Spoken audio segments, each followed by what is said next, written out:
Have you ever wondered what it'd be like to be loved and adored by everyone you came across? To have people who know people that know people recognize who you are and be delighted at the prospect of being able to see you again? I know I have. But then the idea of being perceived takes over and I revert back into my shell. It takes a lot of guts to be famous, I might add, but one plumber was built for it all.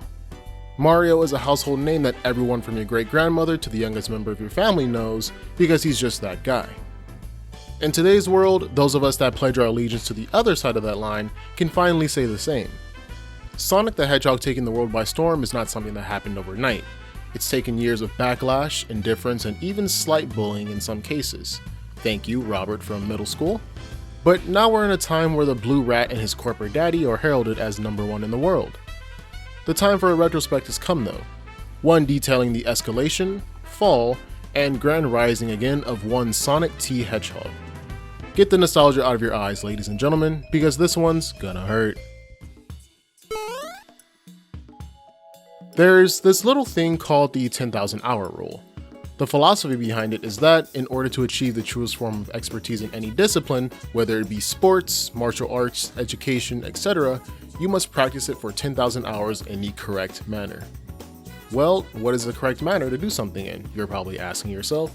It depends, would be my answer. If it's sports, then practicing the drills taught to you by your instructor. Martial arts? Bruce Lee said it best. I fear not the man who has practiced 10,000 kicks once, but I fear the man that has practiced one kick 10,000 times. Shout out to the GOAT. How many of you have attempted something new for a while, saw you weren't good at it after pouring what you thought was a ton of time into it, only to quit just as quickly as you picked it up? It's okay. My hand is raised right now as well. Human nature is to persevere throughout all the odds. It's why we're still here at this current moment, but can we say that the effort we put in today is the same effort that all those before us put in? Enough about the preaching though, let's get into why you're here. Mario Mr. Plumber Mario is the undisputed king of gaming. Every game that he's even slightly the center of does massive sales within the first week and has exponential growth every week thereafter. As a mascot that's had skin in the game since 1982, it only makes sense that you have a few billion fans. Take that into account with some standout games and the reinvention of several formulas, and you have an all-star on your hands. The main shtick of this guy is run, jump, stomp, repeat. Run, jump, stomp, repeat. Run, jump, stomp, and it just keeps on going. There is not one person on this planet that couldn't complete a Mario game if they tried. Herein lies the issue. If Mario has been running and jumping for 44 years to critical fan acclaim, then why is Sonic the Hedgehog, who's only about 10 years younger, just now catching up? I mean, they virtually do the same thing, right? Run, jump, stomp, repeat. Oh, that's not, wait, stop it. You can say.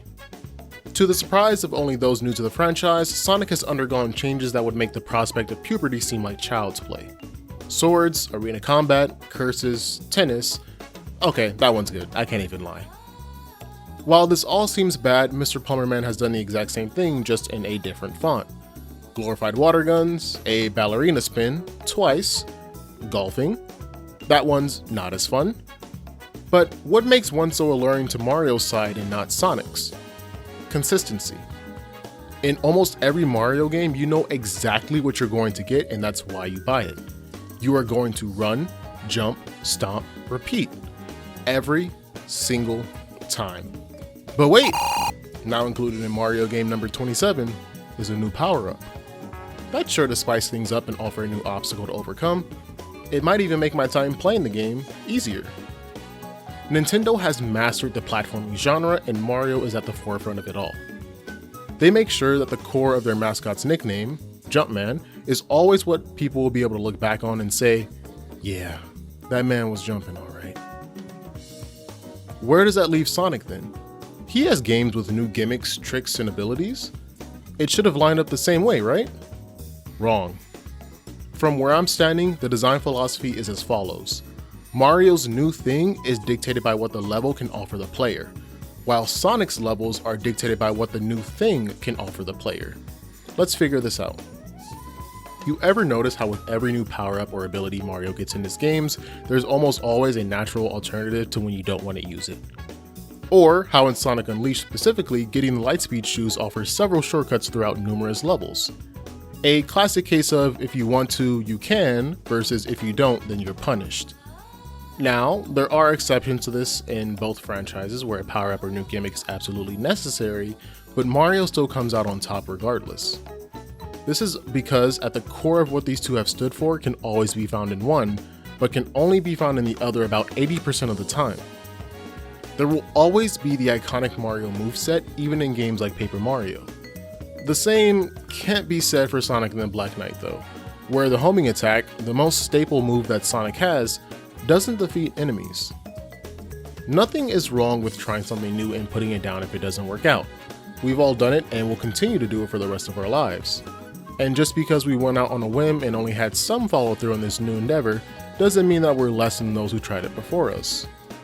What is wrong though is continuing with bad patterns of behavior that you think will finally result in something good when it's clearly not deserved. Has there ever been a time where something you really wanted came out and you had to make the decision between we ball and nah, I have to be responsible? Don't lie, I myself have had one too many of those former moments than I care to admit, but I knew that after a certain point it could get dangerous.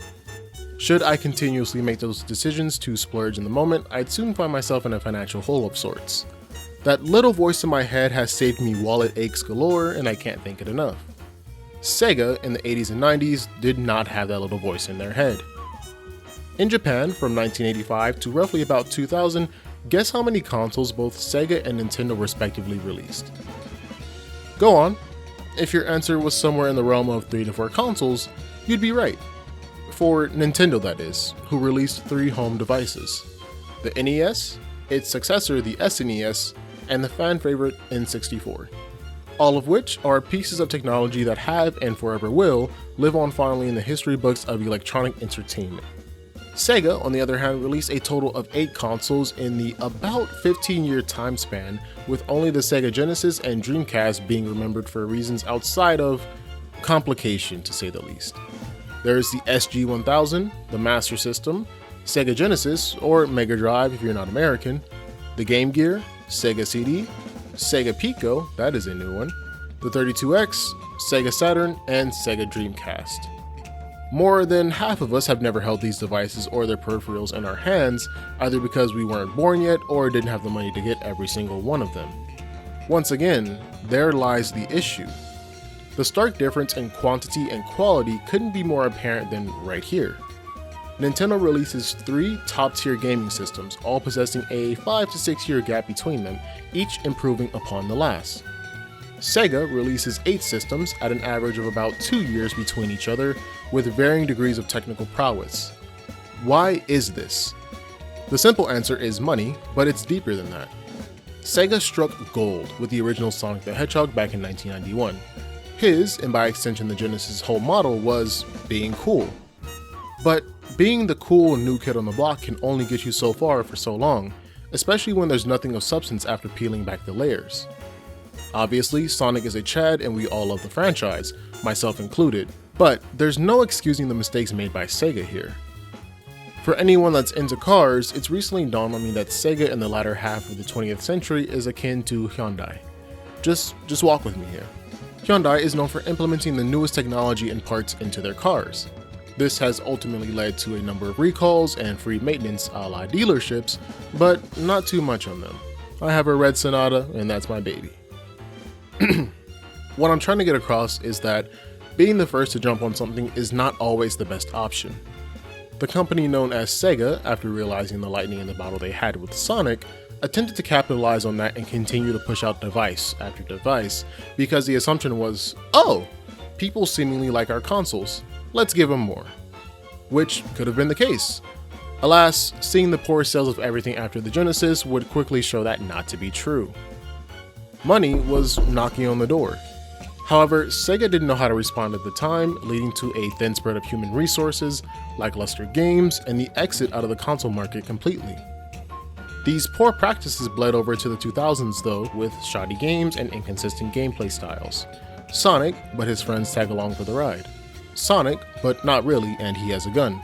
Sonic, but he beats Night Beast to a pulp. You get the picture. Instead of refining what worked, there always had to be something new, something unique to the series, and frankly, some things that didn't belong in a Sonic game. This isn't an adventure soapbox I'm placing myself on either. Purely, I wish that Sega and Sonic team had kept that lightning in the bottle contained, instead of trying to cash out on what was popular at the time, because that is what Sonic the Hedgehog was founded on. Speed and high-stakes moments that ask you to balance precision with death-defying resolve. Using these new things to pull off stunts that no other mascot could do because they're not you. But even you chose to be not you, even though it was what made everything so special. The desire to be the best we can be often comes with a lapse in judgment sometimes. When we make rash decisions and put ourselves in predicaments that are 100% avoidable if we were to just take our time. For a hedgehog whose chips are all in on being the fastest thing around though, I can't blame him too much. After all, desperation breeds innovation, and when all the odds are stacked against the wall, we can come out on top with just a little push. There haven't been any side games since Team Sonic Racing should memory serve me correctly. I know The Murder of Sonic the Hedgehog is a spinoff, just let me cook here. Colors Ultimate, Origins, Frontiers, Superstars, Dream Team, and Shadow Generations are all remasters of a previous game, a new game, or both of those combined. With Sonic Rumble slated to drop whenever it does, and Cross Worlds hopefully releasing soon, we're going to see a Sonic spin-off renaissance. The Murder of Sonic the Hedgehog was the start of that. A free shadow dropped game that many enjoyed and still look back on fondly to this day. The future is bright.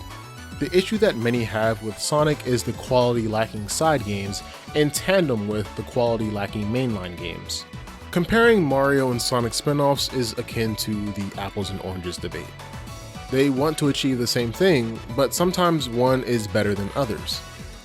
Sure, the Sonic cycle consumes the loud minority of this franchise, but if the rest of us are being completely honest with ourselves, some of those games sucked, and that's okay. 06 is in my top 5 Sonic games because of the potential, not because it controls the best or has the best story, but because I can see the vision of what it wanted to accomplish. The same is true for Secret Rings and Black Knight. Sega is finally allowing Sonic Team to take a bit more time with titles nowadays, and although I long for the era where a new game was releasing every year, sometimes multiple times a year, I can understand that patience is a virtue. Mario's last mainline game was Odyssey back in 2017, and if you count Bowser's Fury, then 2021 I guess. Nintendo knows that Mario games are going to sell like hotcakes every single time, but just because that's a non-debatable fact, doesn't mean they're going to pump out 10 large-scale games a year. You'll have a main game with the obvious spin-offs like the sports titles or Kart Racer in case it's time for that. While their side games don't always review the best, everyone still knows that the next mainline game is going to be great. We're at a point in life where Sonic is getting the same treatment after all these years. He may have lost the battle, but the war rages on. Or you can have two cakes and enjoy both franchises equally. Gotta say, that is truly a blissful way of living, and I strongly recommend it. Just a reminder that the first stream is taking place both on YouTube and Twitch.tv tomorrow, and we'll be playing some Unleashed levels along with a surprise game as well. Then, Saturday is an open invitation to a 6-man quick play of Marvel Rivals, or a 12-man custom match in case we have enough folks. I hope to see you all there, or if not, I'll catch you in the next one.